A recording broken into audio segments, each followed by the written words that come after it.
আসসালামু আলাইকুম। আপনারা সবাই দেখতেছেন এটা হচ্ছে নোয়াখালী দ্বীপ উপজেলা হাতিয়া নলছিরা ঘাটের বর্তমান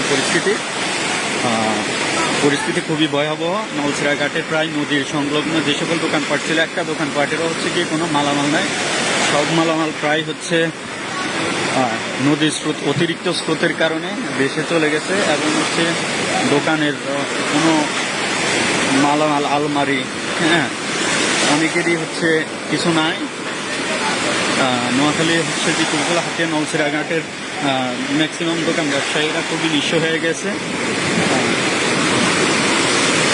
কি বড় বড় স্রোত আসতেছে, এখনো নদীর হচ্ছে কন্ডিশন খুবই খারাপ অবস্থা। আমি হচ্ছে কি যে জায়গায় দাঁড়িয়ে আছি এখানে হচ্ছে কি আমি নিজেই টিকতে পারতেছি না, কি পরিমাণ ঢেউগুলো আসতেছে আপনারা সবাই দেখতেছেন।